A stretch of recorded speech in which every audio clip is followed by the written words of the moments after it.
Welcome to the Dr. Mudgil podcast. This is episode 174. We are just coursing our way through March here.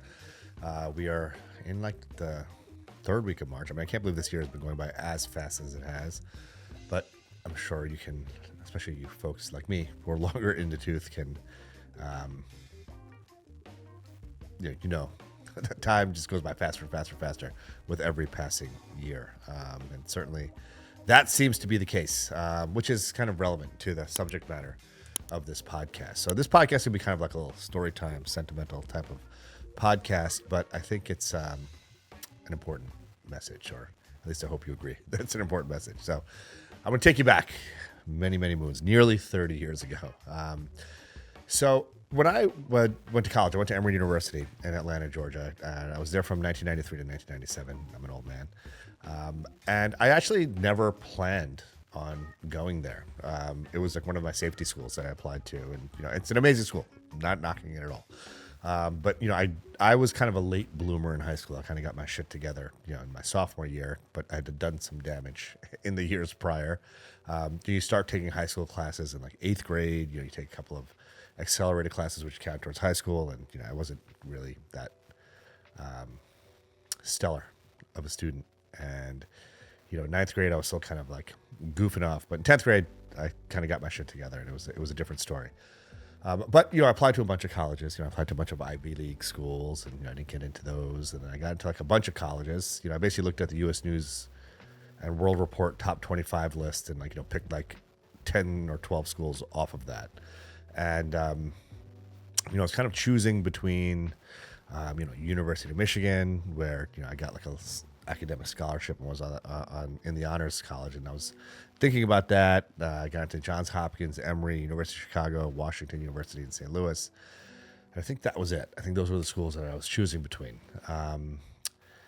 And for some reason, there was just something about Emory, really not knowing anything about it. But the Olympics were going to be in Atlanta in 1996. That would have been my junior year. And one of my friends who I'd known since literally probably like 3rd grade, who was, still to this day a very close friend of mine, she applied early decision there and was going there. And there was a guy who was a couple of years older than me, who was a guy that, I had respect for, some really smart guy. He went there. So I was like, you know what? I'll go to Emory. And never visited any schools. But I showed up the first day of school, and there I was on my freshman hall. Hopkins 3, with dorm was Hopkins, and we're on the 3rd floor. And amazingly, it was the way the dorms were set up. There were 4 floors in our dorm, and they were set up by sex. So the first floor was boys. The second floor was girls. The 3rd floor was boys. I think there was only 3 floors actually. So we were on the top floor, and that's how the dorms were set up. And there were 3 dorms that were connected to each other, and we always referred to ourselves as Hopkins 3. And interestingly, my best friends all throughout college were the guys on my freshman hall. As you've heard me say many times over, the most important part of any anti-aging skin regimen is using a proper sunscreen, namely one that's at least an SPF 30 and contains titanium or zinc or both. I couldn't be more excited to announce the launch of these 2 amazing Dr. Mudgil brand sunscreens. One is tinted, one is non-tinted, depending on what your preference is. I also have an amazing hydrating and moisturizing serum, which your skin is absolutely going to love. There's a link in the description below, which you can click to check out the products. You are going to love them as much as I do. We had a core group of friends, not all of them, but we were all very friendly with each other. We had a great, great hall, and we all got along really, really well. But my core group of 7, 8 guys are all guys, more or less all guys from that freshman hall. None of us joined a fraternity or anything like that. Although Greek life was very, very big at Emory at that time, I think it probably still is. We were kind of our group. We were sort of a fraternity of our own. And all throughout the 4 years of college, we were really, really, really close. And then life kind of goes on. In the years after college, we all, stayed in touch. We'd email each other. Texting really was, I don't know if texting was really around at that time, but I think we would definitely email each other.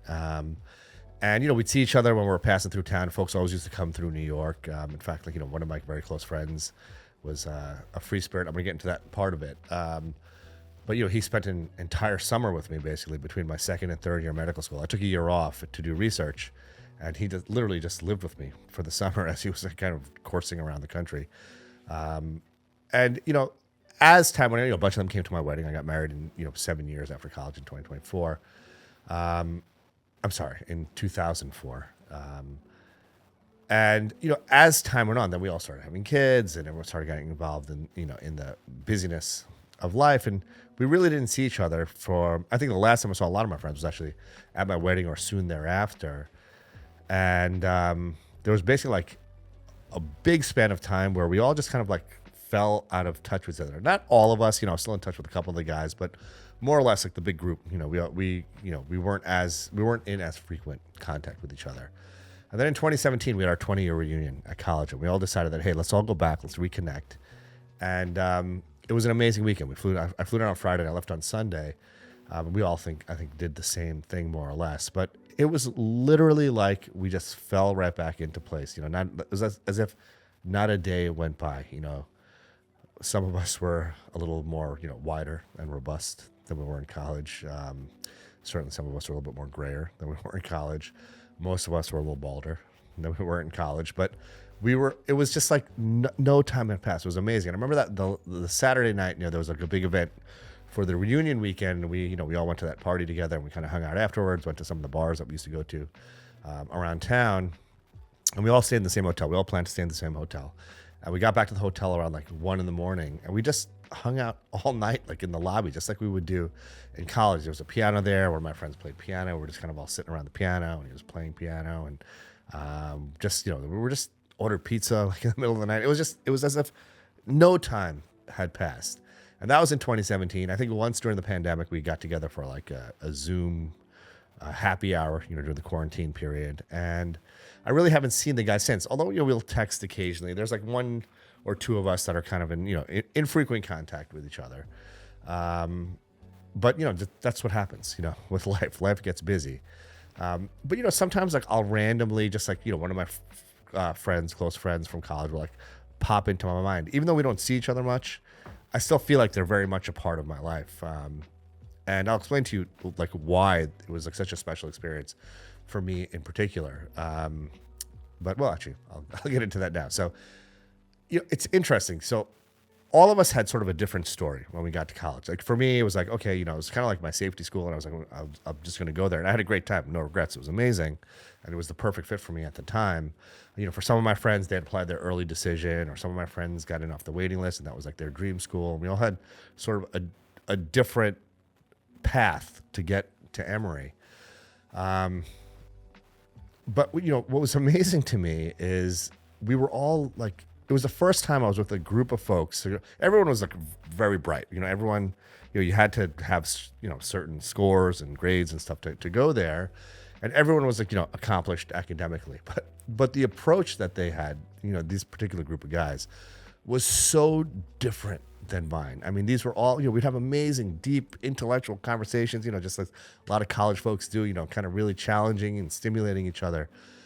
But for me, I was always on a track. Like, okay, Emory was like, okay, I was pre-med, I had to get my grades, I had to go to medical school. But for these guys, like, school was totally different. Like, I'd never been around folks. Like, even when I was in high school, and my high school friends, my two best friends in the world are my friends that I've known since like 7th grade, and I'm still friends with them to this day. They're more like brothers than friends. But we were always all very sort of goal oriented. They're both lawyers. I became a doctor, and a lot of the folks in our sort of immediate circle were kind of had that mindset. We all went to college to have a great time and enjoy all of the things that college had to offer. But it was like the stepping stone to like the next step, which for me was medical school. For them was law school. But these guys that I was friends with in college, like they were totally different. They were like, they really didn't care about grades. It's not that they didn't care about learning and education, but they could care less about grades. I remember my freshman year, one of the classes I took freshman year was macroeconomics, and I was in the class with a couple of my buddies from my freshman hall in college. And I remember that first semester of freshman year, I'll never forget this. I got all A's and a B plus, and the B plus was in macroeconomics. So I had a 3.776 GPA, and I was like, I was all right. It's like that's pretty good. It's like a hard school, and that's a pretty good GPA. And I remember when my mom got my report card, like she literally just lit into me and was like, I'm not sending you to this expensive private school. If like you're gonna get these kinds of crappy grades, B's aren't acceptable. It was a B plus, but B pluses are unacceptable. And if you don't shape up and get like 4.0s from here on out, like you're gonna go to state school. She said Binghamton is like the state school in New York, where a lot of a lot of folks go. And she wasn't kidding. I knew she was like dead serious about it. My mom was tough, continues to be a tough lady, but academics were very important, and she wasn't tolerating it, and I knew she meant business. So that was my last B, or B plus, or anything less than an A that I got in college. But I remember when we were preparing for the macroeconomics final. This was first semester freshman year. Like I'd been studying, and I knew I needed to like ace this test to like get my grade up to the A level.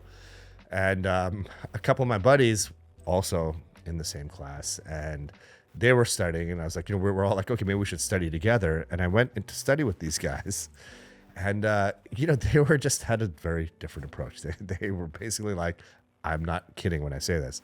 They're like, okay, like we got to study, prepare for this final exam. So let's start at the beginning.